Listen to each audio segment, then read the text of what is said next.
우리 캘리포니아에는 와인을 재배하는 곳이 많이 있습니다. 와인을 재배하는 곳에 가면 와인 테스팅 하는 곳이 많이 있습니다. 그래서 시험도 할 수 있고 살 수도 있습니다. 저는 와인 맛을 잘 모르기 때문에 어떤 것이 좋은 것인지 어떤 맛이 좋은 맛인지 잘 알지 못합니다. 혹시 여러분 중에 와인을 좋아하시는 분들 계십니까? 또 목사에게 또 와인 내가 좋아합니다. 교회에서 얘기하기가 쉽지는 않으실 겁니다. 와인 맛을 아는 사람들은 일부러 돈을 내고 이 와인 컨트리 소노마 밸리나 나파 밸리에 가서 숙박도 하고 와인을 먹고 또 사갑니다. 그런 데서 숙박하려면 싼 것이 아니에요. 돈 많이 들여야 되는데 그것을 지불하고 그렇게 여행도 하고 와인을 삽니다. 맛을 알기 때문에 그렇습니다. 맛을 모르는 사람에게는 그냥 오렌지 주스가 낫죠, 와인보다. 그래서 맛을 아는 사람은, 즐기는 사람은 귀한 수천 불 되는 포도주도 사서 정말 마시면서 즐깁니다. 맛을 알고 모르는 것의 차이가 있습니다. 예수 그리스도의 은혜도 그런 것 같습니다. 예수 그리스도의 은혜를 맛본 자는 압니다. 세상의 어떤 것보다 하나님의 은혜가 더 고귀하다는 것을 알고 있습니다. 맛을 보지 못한 사람들은 세상에 있는 것이 더 즐겁고 더 만족스럽습니다. 와인 맛은 몰라도 상관없지만 예수 그리스도의 은혜를 아는 것은 우리 모두에게 반드시 필요한 것입니다. 왜냐하면 우리 영혼의 문제고 우리의 영생의 문제가 달려있기 때문입니다. 은혜스러운 것은 예수님께서는 누구든지 목마르거든 누구든지 나에게 오라, 누구든지 수고하고 무거운 짐진 자들은 다 나에게 오라고 초청해 주십니다. 그리고 나오는 자에게 예수님이 주시는 생명수로, 예수님이 주시는 영생의 떡으로 우리에게 먹여주시고 그것을 먹는 자들은 그 속에서 솟아나서 영생하도록 솟아나는 기쁨을 누리게 해주신다고 약속해 주셨습니다. 하나님의 은혜입니다. 우리 예수 그리스도의 은혜, 하나님의 선하심을 맛보아 아는 그런 하나님의 백성들이 될 수 있기를 바랍니다. 시편 34편 8절에 보면 다윗이 이렇게 노래합니다. 여호와의 선하심을 맛보아 알지어다. 그에게 피하는 자는 복이 있다. 여호와의 선하심을 맛보아 알지어다. 다윗이 시편 34편을 기록한 배경은 시편 34편을 찾아보면 맨 위에 이렇게 기록되어 있습니다. 다윗이 아비멜렉의 앞에서 미친 채 하다가 쫓겨나서, 다윗이 사울에게 쫓겨서 더 이상 이스라엘 땅에서는 숨을 곳이 없습니다. 숨었다가 다른 사람이 보호해줬다간 사울이 그 사람까지 죽이기 때문에 광야로 가 있어야 되는데 광야에도 이제 더 이상 피할 곳이 없습니다. 어쩔 수 없이 원수의 땅인 블레셋으로 망명합니다. 사울의 원수니까 블레셋 땅으로 가면 원수의 원수는 친구가 되니까 그래도 망명하면 받아주겠지 하고 갔는데 가드왕 아기스에게로 갔을 때 아기스의 다른 이름이 아비멜렉이라 볼 수 있습니다. 얼마나 마음이 비참했겠습니까? 그런데 아기스의 그 신하들이 다윗을 의심합니다. 정탐일 수도 있고 우리가 받아줘서는 안 된다, 제거해야 된다. 분위기를 보니까 이곳에서도 잘못하면 자기 생명이 위태롭게 됩니다. 그러니까 다윗이 미친 채 했습니다. 사무엘 상을 보면 미친 채 하여 대문짝에 얼굴을 기대고 침을 흘리면서 침이 수염에 다 흘리도록 정말 미친 척을 합니다. 사람이 살기 위해서 미친 척 한다는 것이 얼마나 비참한 일입니까? 떳떳하게 생명을 잃는 것, 장수의 정말 마지막인데 생명을 위해서 자기 생명뿐만이 아니라 자기가 함께하고 있는 300명 이상 자기 가족들의 생명을 구원하기 위해서 다윗이 미친 척 합니다. 침을 흘리면서. 그러고 나왔을 때 불렀던 찬상이라 그렇게 기록해주고 있습니다. 난민의 신세가 된다는 것이 얼마나 비참한지 모릅니다. 지금도 세상에 또 시리아에 또 IS 때문에 많은 난민들이 수백만 명들이 쫓겨납니다. 그들이 그곳을 떠나서 배를 타고 나오면서 배가 뒤집혀서 죽기도 하고 그런 일들이 아직도 계속 많이 있습니다. 어제 우리 트럼프 대통령이 행정명령을 내려서 이 중동 국가, 이슬람 국가 7개 국가에서 오는 사람 비자 심사를 잠정적으로 거부하고 또 돌려보내기도 하고 또 입국을 거부해서 지금 공항에 갇혀 있는 사람도 있고 여러 가지 일들이 많습니다. 또 난민들을 받아주지 않겠다 이렇게 해서 이제 난민들이 유럽에 가기도 힘들고 점점 더 힘든 그런 상황입니다. 이렇게 무역 장벽이나 비자 심사를 까다롭게 한다고 테러를 막을 수 있을까 하는 의심은 저에게 있습니다. 갈 데도 없고 받아줄 수 없는 국제적인 미아가 된다는 것이 얼마나 비참한 일입니까? 다윗이 그런 상황이었습니다. 늘 생명의 두려움을 안고 살아가야 할 처지, 미친 척 하면서도 생명을 유지해야 되는 그런 삶의 바닥을 경험했습니다. 아마 미치지 않고 그가 생명을 끊지 않고 그럼에도 불구하고 살아갈 수 있었던 이유가 여호와의 선하심을 맛보았기 때문이 아닌가 생각합니다. 이것이 다윗의 노래입니다. 인생의 가장 낮은 곳, 가장 비참함 경험했던 바로 그때 그를 붙들어 주시는 그 하나님을 만났습니다. 환경이 변한 것은 아니지만 다윗이 이 아비멜렉으로부터 쫓겨나서 광야로 나가서 그곳에서 노숙을 하면서 기도할 때, 잠을 잘 때, 잠이 오지 않아서 일어나서 하늘을 바라보면서 눈물을 흘릴 때 하나님께서 그의 음성으로 찾아오셔서 걱정하지 말라, 내가 너와 함께 하겠다, 내가 너의 선한 목자가 되어주겠다 하는 그 선한 하나님의 음성을 들었기 때문에 다윗이 담대하게 이런 찬양을 하나님 앞에 드릴 수 있었던 것이 아닌가 생각합니다. 내가 여호와의 선하심을 맛보아 알았다. 우리 시편 34편 6절에서 10절까지 다윗이 하나님 앞에 불렀던 이 노래인데 우리가 같이 한번 나의 노래로 생각하고 다시 한번 우리 하나님 앞에 함께 읽어보면 좋겠습니다. 시편 34편 6편 우리 다 같이 한번 읽어보겠습니다. 이 공고한 자가 부르짖음에 여호와께서 들으시고 그의 모든 환난에서 구원하셨도다. 여호와의 천사가 주를 경외하는 자를 둘러 진치고 그들을 건지시는도다. 너희는 여호와의 선하심을 맛보아 알지어다. 그에게 피하는 자가 복이 있도다. 너희 성도들아 여호와를 경외하라. 그를 경외하는 자에게는 부족함이 없도다. 젊은 사자는 궁핍하여 줄일지라도 여호와를 찾는 자는 모든 좋은 것에 부족함이 없으리로다. 10절 그렇게 끝나고 있습니다. 너희 성도들아, 우리 로렘의 성도님들, 여러분 여호와의 선하심을 맛보아 알아갈 수 있기를 바랍니다. 그래서 젊은 사자는 궁핍하여 줄일지라도 이 세상에 있는 사람들은 자기가 가진 것으로 자기 존재로 자기 만족을 취할지라도 여호와를 찾는 자에게는 모든 좋은 것에 부족함이 없다고 담대하게 말할 수 있는 그런 은혜가 저와 여러분에게 넘치기를 바랍니다. 우리 세상의 여러 가지 어려움 때문에 우리 자신의 연약함 때문에 우리 마음이 저리고 두렵고 낙심할 때가 얼마나 많이 있습니까?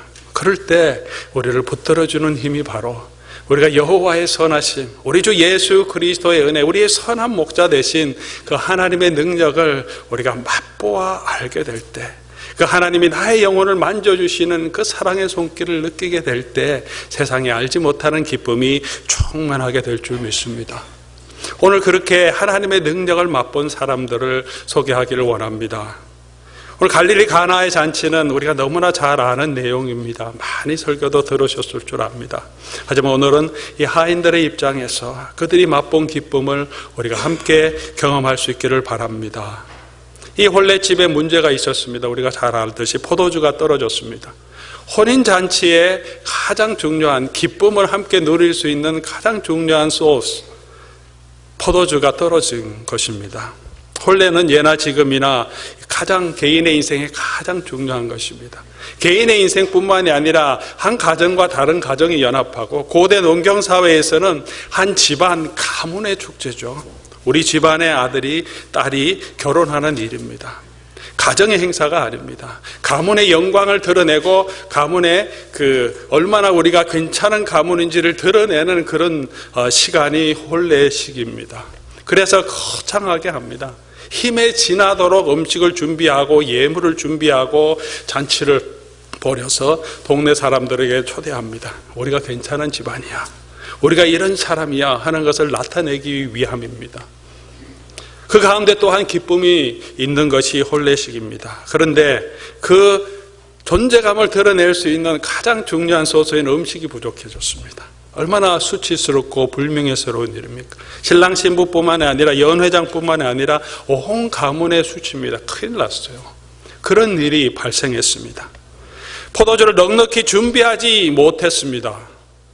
준비하지 못한 것이 준비하기 싫어서 못한 것은 아닐 것입니다. 부족했습니다. 아마 돈이 부족했든지 어려운 환경 가운데 할 만큼 했는데 손님이 너무 많이 왔든지 부족했습니다.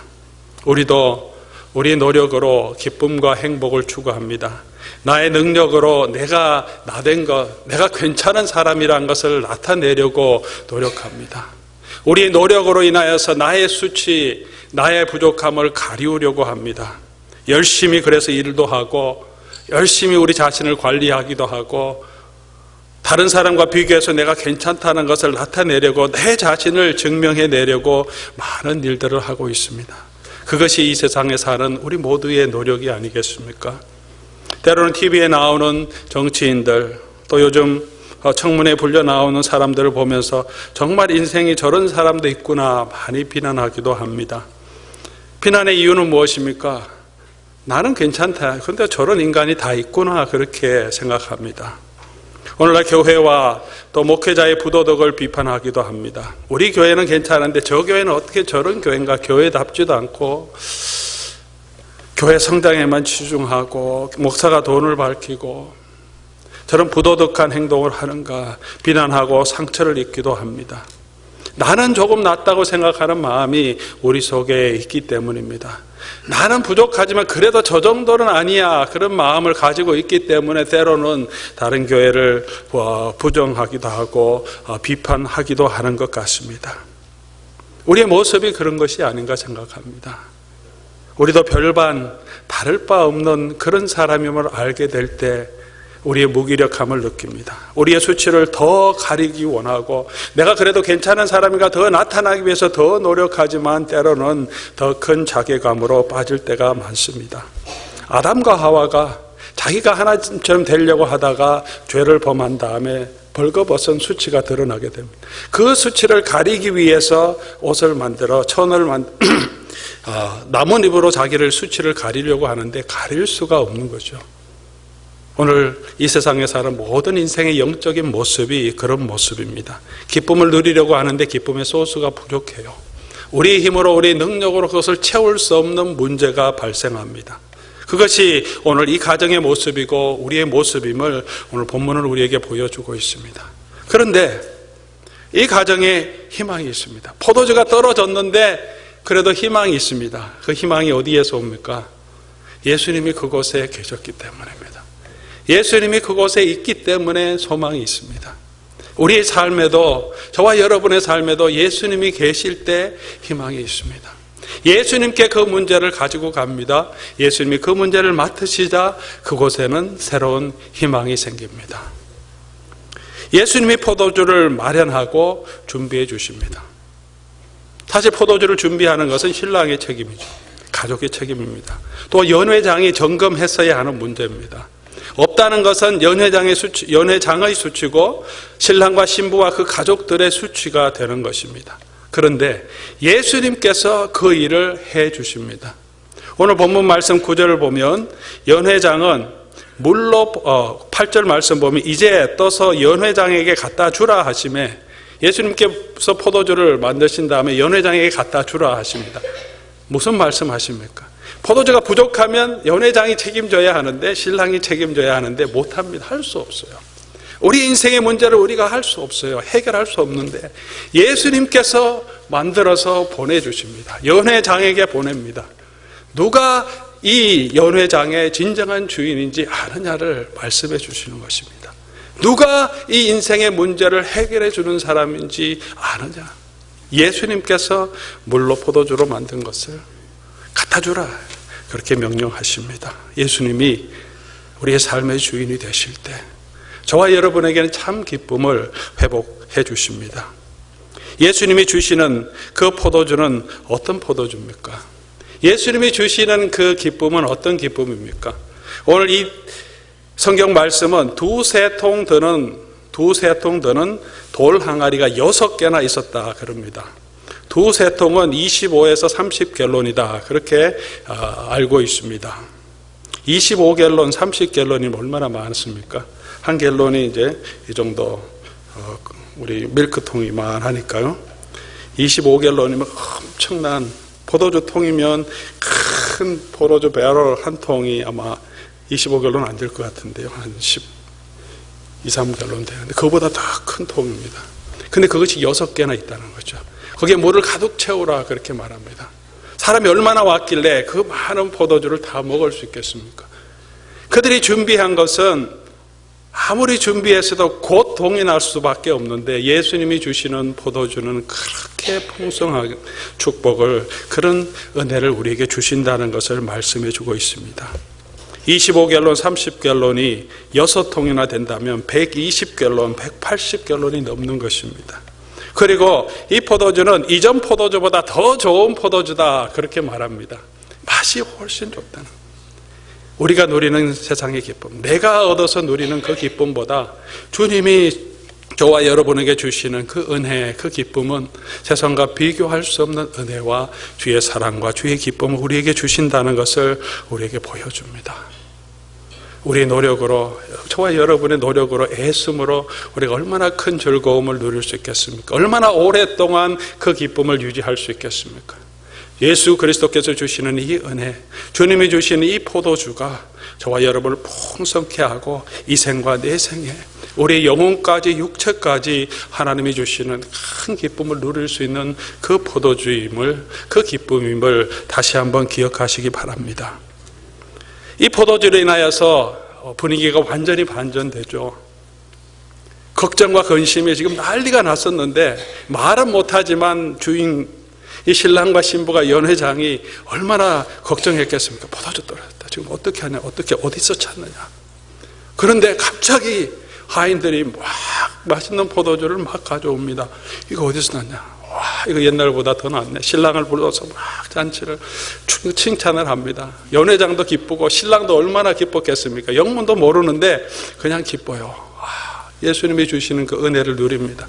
그런데 이 포도주를 맛보면서 즐기는 신랑과 신부와 하객들과 그리고 연회장보다 다 큰 기쁨을 누리는 사람이 누구겠습니까?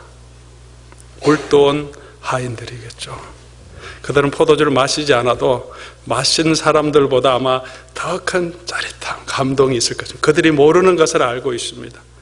그들은 그저 예수님이 주신 그 포도주의 맛만 알지만 이 하인들은 무엇을 합니까?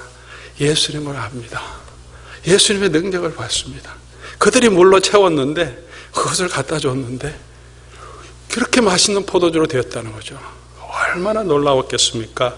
성경은 그것을 빠뜨리지 않고 우리에게 기록해주고 있습니다. 9절 말씀, 연회장은 물로 된 포도주를 맛보고도 어디서 났는지 알지 못합니다. 우리가 하나님이 주시는 은혜를 누리고 하나님이 베풀어 주신 은혜 가운데 이 땅에 살고 있지만 그 은혜를 알지 못하는 사람이 얼마나 많이 있습니까? 그냥 하나님이 주신 이 자연 은총 가운데서 그냥 살고 있으면서 하나님 앞에 경배하지 못하는 사람들이 얼마나 많습니까? 그런데 물도원 하인들은 알더라. 얘들은 어떻게 그 기쁨을 누릴 수 있었습니까? 오늘 본문 말씀을 보면서 보면 이 하인들의 순종을 우리에게 보여줍니다. 예수님 어머니 마리아가 그들을 부릅니다. 예수님이 무슨 말씀을 하시든지 그대로 하라. 미리 얘기합니다. 무슨 말씀을 하시든지 그대로 하라. 그래서 예수님께서 부르십니다. 물을 채우라. 아까도 말씀드렸지만 엄청나게 많은 물을 채워야 합니다. 요즘은 수도꼭지를 틀면 나오지만 옛날 시대에는 수도꼭지가 없지 않습니까? 특별히 각 지방마다 물이 많이 나는 팔레스틴 지방이 아니기 때문에 각 동네에 오아시스가 있든지 아니면 우물이 한두 개 정도밖에 없습니다. 가나라는 도시는 아주 작은 도시이기 때문에 마을 중심가에 아마 우물이 하나 정도 있었을 것입니다. 아니면 마을 바깥편에 있었을 수도 모릅니다. 가서 물을 길어서 채워야 합니다. 한두 번 채워서 되는 게 아닙니다. 하인이 얼마나 있었는지 모르겠지만 두세 명의 하인이 있었다면 여러 번 갔다 와서 채워야 합니다. 물을 채우라고 합니다. 지금 필요한 것이 무엇입니까? 이 혼인집에 포도주가 필요한데요. 빨리 나가서 포도주를 막 찾아오라고, 옆 동네 가든 갈릴리 나사렛에 가든지 찾아오라고 하지 않고 물을 채우라고 합니다. 우리 상식적으로, 그들의 상식적으로 이해할 수 없는 일임에도 불구하고 예수님께서 명령을 하시니까 물을 열심히 채웁니다. 간단하게 기록해 주고 있습니다. 물을 채우라 하신 적 아귀까지 채우니 완전한 순종이죠. 채우라 하니까 끝까지 다 채웁니다. 순종입니다. 그리고는 무슨 명령을 하십니까? 이제 이 물을 떠서 갖다 주라 하십니다. 이제 떠서 연회장에게 갖다 주라 하십니다. 아마 물을 채우는 것이 갖다 주는 것보다는 훨씬 쉬운 것이 아니었을까 생각합니다. 채울 때는 아마 큰 동이를 들고 가서 가져와야 됩니다. 육체적으로는 더 힘들었을 것입니다. 연회장에 갖다 줄 때는 작게 떠서 이제 마시도록 갖다 주니까 덜 힘든 일일 수 있습니다. 그러나 정신적으로 또 이 일의 부담을 생각하면 연회장에 갖다 주는 것이 아마 더 어려운 일일 것입니다. 지금 자기네가 물을 채웠는데 뭘 채웠는지 분명히 압니다. 가득 물을 채웠는데 포도주가 없어 지금 난리 났는데 지금 물을 갖다 주면 무슨 일이 나겠습니까? 아니, 미쳤냐 너네들이. 어디 감히 물을 가지고 지금 왔냐. 지금 포도주가 없어서 난리 났는데. 그런데 갖다 주라 하는데 갖다 줍니다. 믿고 순종합니다. 결과는 주님께 맡기고 주님이 말씀하시는 대로 그냥 주님을 믿습니다. 믿음이 순종이고 순종이 믿음임을 오늘 본문 말씀 우리에게 보여줍니다. 믿는다는 것은, 주님을 믿는다는 것은 주님의 말씀을 믿는 것이고 주님의 인격을 믿는 것이죠. 믿는다면 우리가 주님의 일을 할 수 있는 것이죠. 주님께 맡기는 것입니다. 제자들의 순종이 이 놀라운 기적을 일으킨 것은 아닙니다. 예수님의 능력이죠. 하나님의 아들 되신 예수님, 이 만물을 창조하신 예수 그리스도의 신성이 이 물을 포도주가 되게 하셨습니다. 채울 때 세운 것이 아니라 갈 때 됐는지 언제 변했는지 모르지만 물이 포도주가 되게 하신 것은 예수님의 능력입니다. 우리가 구원을 얻는 것은 주님의 은혜죠. 주님의 은혜와 주님의 능력으로 예수 그리스도의 십자가의 보혈로 저와 여러분이 하나님의 은혜로만 구원을 얻습니다. 우리의 능력으로 구원을 얻는 것이 아닙니다. 하나님의 축복을 누리는 것이 아닙니다. 그러나 그 은혜를 맛보게 되는 것은, 맛보게 되는 자는 그 예수 그리스도를 신뢰하고 그 예수 그리스도의 말씀에 순종하는 자가 그것을 맛보게 되는 것입니다. 하나님이 이루신 그 구원의 은혜를 누리게 되는 것입니다. 영접하는 자, 곧 그 이름을 믿는 자들에게, 그 예수 그리스도를 믿고 주님께 여러분의 인생을 맡기는 자들에게 주님께서 이런 풍성한 은혜로 이 세상이 주지 못할 더 아름다운 포도주와 같은 그런 기쁨을 저와 여러분에게 허락해 주십니다. 푹신한 소파가 여기 있고 내가 너무 지쳤다고 생각해 보십시오. 앉으면 나는 참 쉼을 얻었겠다, 다 알고 있습니다. 그러나 정말로 쉼을 누리는 것은 그 소파에 자기 몸을 던질 때 쉼을 누릴 수 있는 거죠. 아무리 내가 많이 알고 있고 소파 옆에 있다고 할지라도 내가 거기에 앉지 않으면, 내 몸을 던지지 아니하면 우리는 쉼을 얻을 수가 없습니다. 우리 주님에 대해서 많은 이야기를 듣고 알고 있습니다. 그 주님을 우리의 삶에 영접하고 주님께 내 삶을 드리고, 내가 내 인생을 책임지는 것이 아니라, 내가 내 기쁨을, 내 수치를 가리려고 노력하는 것이 아니라 주님이 주시는 은혜를 받기를 원하고 주님께 우리 자신을 맡길 때 우리 주 예수 그리스도께서 주시는 그 은혜를 저와 여러분이 누릴 수 있게 되는 것입니다. 연회장은 알지 못하는 그 은혜, 그 예수 그리스도를 하인들은 알게 됐습니다. 예수 그리스도를 신뢰하고 예수님께 맡길 때 그들은 그 기쁨을 알게 됐습니다. 예수님의 능력을 알게 됩니다. 예수님을 조금 더, 예수님이 누구신지를 알게 됩니다. 오늘 저와 여러분들, 우리 주 예수 그리스도를 신뢰하고 나갈 때 우리가 그 주님이 어떤 분이신지, 주님의 그 선하심을, 다윗이 맛봤던 그 주님의 선하심을 우리가 맛볼 수 있게 됩니다. 그 안에서 우리의 믿음이 자라고 성장하게 될 것입니다. 오늘 저와 여러분들은, 우리 하인들이 정말 내가 거기 있었다면 얼마나 기뻤을까 하겠지만, 우리는 하인들이 알았던 것보다 더 큰 은혜를 알고 있는 자들입니다. 하인들은 물이 포도주가 된 것을 알았습니다. 저와 여러분에게는 물이 포도주가 된 그것이 아니라 예수 그리스도께서 당신의 피를 우리를 위하여 흘려주셔서 우리의 영혼과 우리의 죄를 씻어주시고 하나님의 거룩한 백성이 되게 해주셨다는 그 진리를 알고 있습니다. 제자들은 단순히 육체적인 기적을 경험했지만 우리의 영혼을 살리신 예수 그리스도의 십자가를 저와 여러분은 보게 된 사람들입니다. 예수님께서 주시는 그 포도주로 그 잔치자리가 기뻤듯이, 단순히 예수님이 주신 그 포도주를 마심으로 기뻤듯이 예수 그리스도께서 주시는 당신의 피를 마심으로 이 세상에 있는 많은 죽어가는 영혼들이 하나님의 자녀가 되고 하나님의 은혜 가운데 구원을 얻고 영생을 얻고 하나님의 영원한 천국을 누릴 수 있는 하나님의 백성이 되게 하신, 오늘 저와 여러분은 십자가와 부활을 경험한 자들입니다. 그런 비밀을 아는 자들입니다. 예수님께서 저와 여러분을 위해서 구원해 주신 이 예수님이 주신 이 포도주, 이것은 표적이라고 말합니다.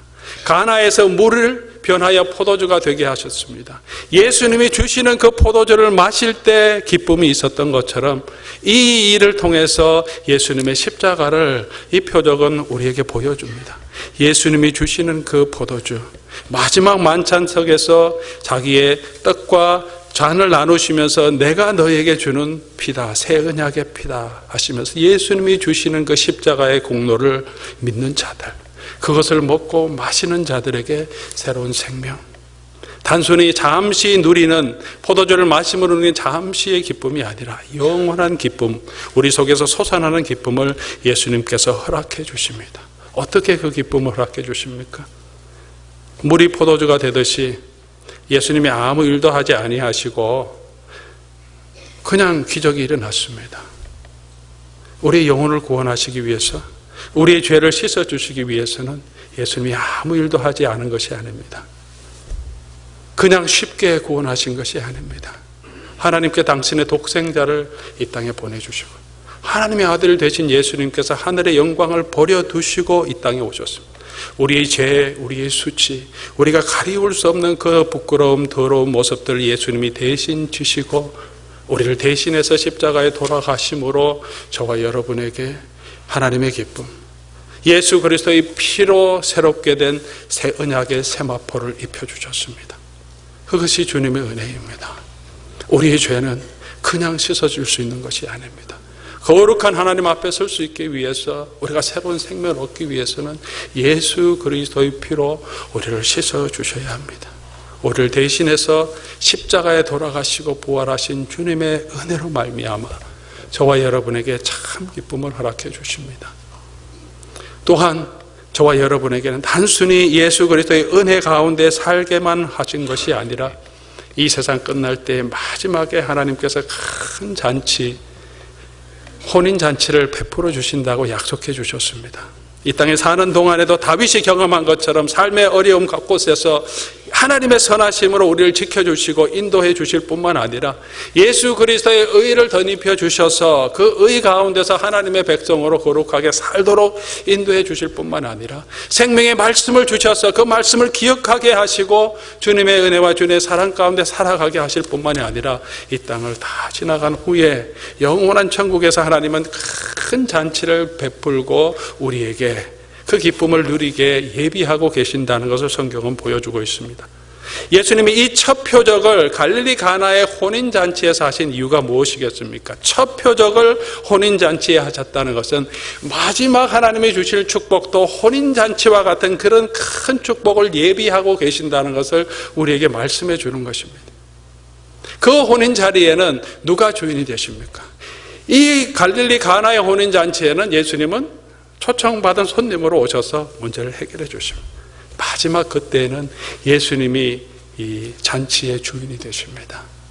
예수님이 이 혼인잔치의 신랑이 되시고 이 혼인잔치에 저와 여러분은 하인으로 종으로 참여하면서 예수님의 순종하는 것이 아니라 이 마지막 혼인잔치는 저와 여러분이 주인공으로 예수님께서 불러주십니다. 우리가 신부로 예수님의 의로 단장한 세마포 옷을 입고 주님 앞으로 나아가게 됩니다. 우리 결혼할 때마다 우리 신랑들이, 요즘 신랑들은 얼마나 자기가 좋아하는 모습을 다 표를 내는지 모릅니다. 신부를 보고 얼마나 싱글벙글 웃고 기뻐하는지. 저는 그렇게 못했는데,